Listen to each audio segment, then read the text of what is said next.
Alors, ce cours-ci, ce que je vais faire, c'est on va voir les liens entre les différents événements. Donc, on va clarifier ce que sont des événements mutuellement exclusifs, des événements non mutuellement exclusifs, et ce que ça implique dans les probabilités, et des événements complémentaires. Donc, on va se créer une situation. Alors, ce que vous pouvez faire, c'est vous pouvez arrêter la vidéo n'importe quand et prendre des notes si vous voulez les conserver sous forme physique, donc dans vos cahiers. Alors, premièrement, donc A, ma situation, sera la suivante. Soit l'expérience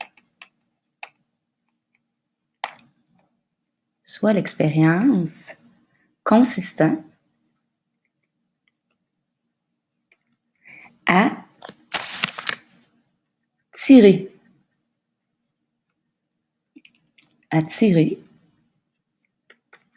un dé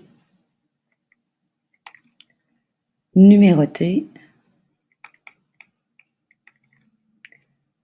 1 à 6 et à noter le chiffre sur lequel il est tombé.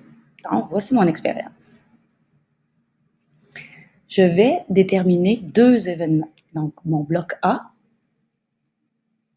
je vais déterminer deux événements. Premier événement, ce sera l'événement obtenir un nombre inférieur à 3. Donc, quelqu'un mise que le résultat, ce sera un nombre inférieur à 3. Une deuxième personne a comme événement obtenir un nombre supérieur à 4. Obtenir un nombre supérieur à 4. Alors, ce que je vais faire, c'est que je vais représenter par un diagramme de Venn ces deux événements pour voir les liens entre les deux. Donc, voici oméga.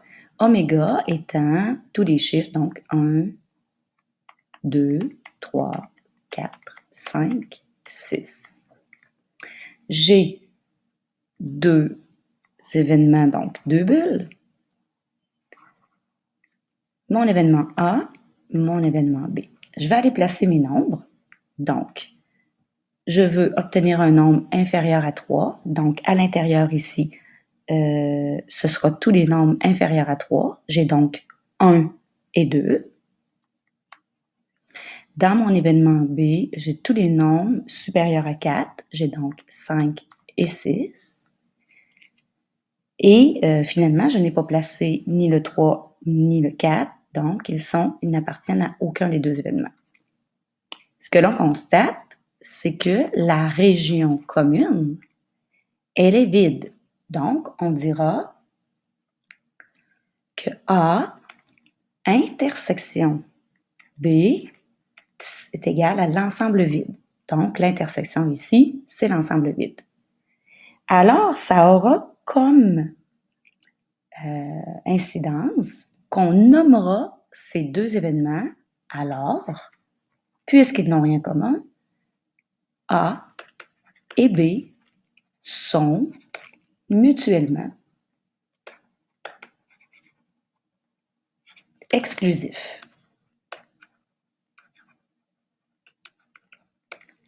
Et ça aura une incidence importante sur les probabilités.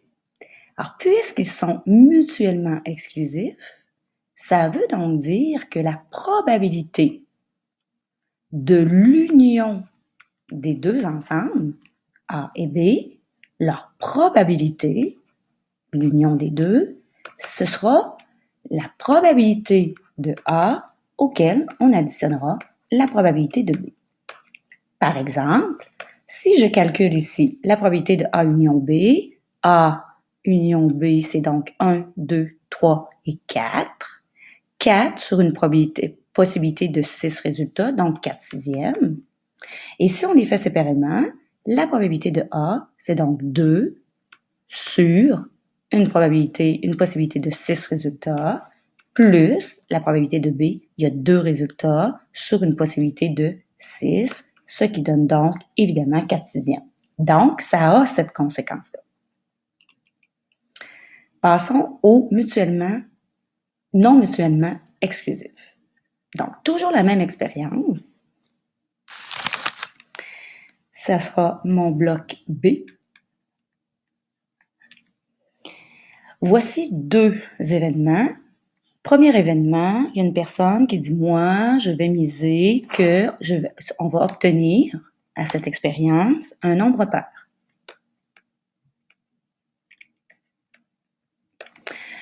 Une deuxième personne mise et dit « Moi, mon événement, c'est obtenir un diviseur de 6. »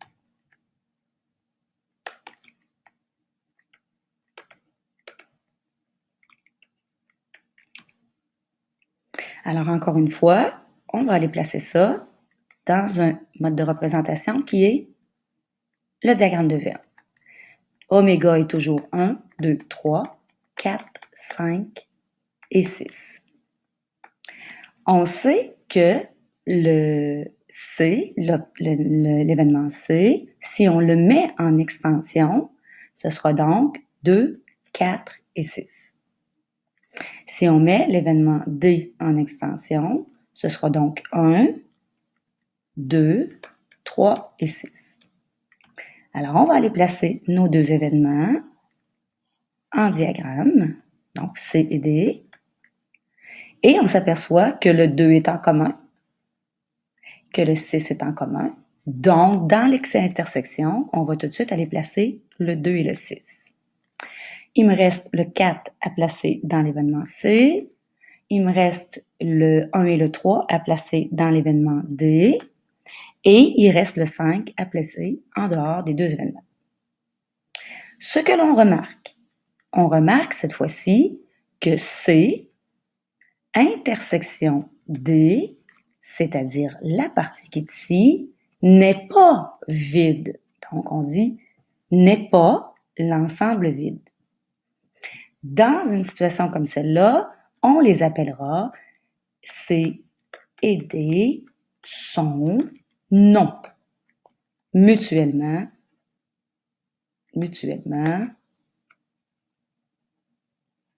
exclusifs, puisqu'ils ont des éléments en commun. Mais ça aura une incidence supplémentaire. Et cette incidence, c'est la suivante. Si je calcule la probabilité de l'union de C et de D, comme on avait fait dans les 2 événements mutuellement exclusifs. Hein? Ici, on avait fait l'union des 2. On s'est aperçu que c'est la somme des 2, des probabilités des 2. Alors, on s'aperçoit que cette fois-ci, la probabilité de l'union sera égale, oui, à la somme des 2 probabilités. La probabilité de C plus la probabilité de D, mais parce qu'on est repassé sur l'intersection une deuxième fois, on doit enlever cette intersection. Donc, on enlève moins, on va l'enlever ici, donc moins la probabilité de cette intersection. Donc, la probabilité de C intersection D. Donc, on voit que c'est pas tout à fait pareil. Donc, on va aller vérifier si ça marche bien. Probabilité de C union D. Alors, C union D, 1, 2, 3, 4, 5 résultats sur une possibilité de 6 est égale à la probabilité de C, 1, 2, 3 sur 6, plus la probabilité de D, 1, 2, 3, 4 sur 6, moins la probabilité de l'intersection, 1, 2 sur 6. Alors, 3 sixièmes plus 4 sixièmes, 7 sixièmes moins 2 sixièmes, ça donne bel et bien 5 sixièmes. Dernier bloc.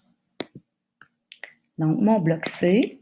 On va parler maintenant, donc mon bloc C, on va parler de événements complémentaires.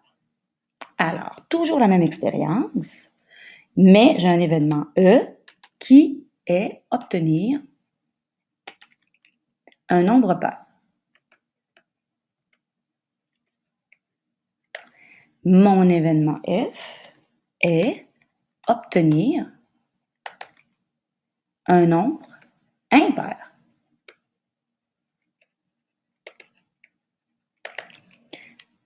Je trace mon diagramme.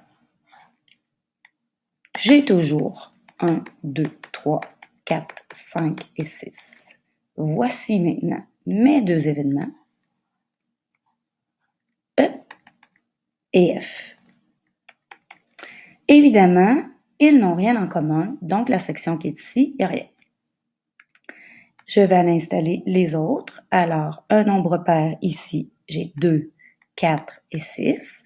Un nombre impair ici, 1, 3 et 5. Et tout oméga a déjà été placé, donc il n'y a rien à l'extérieur des deux bulles. Alors, que remarque-t-on? On remarque que E intersection F est égal à l'ensemble vide. Donc, ils sont mutuellement exclusifs. Et on remarque que E union F est égal à oméga. Oui, si on fait l'union des deux, on s'aperçoit qu'on a complètement pris tous les résultats d'oméga. Alors, on dira que la probabilité de E plus la probabilité de F, ben c'est 100%, c'est-à-dire 1. Alors, dans ce cas-là, on dit que E et F sont complémentaires.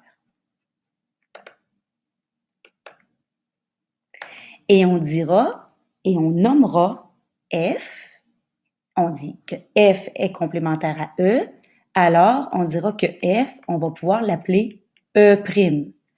E' est l'événement complémentaire à l'événement E.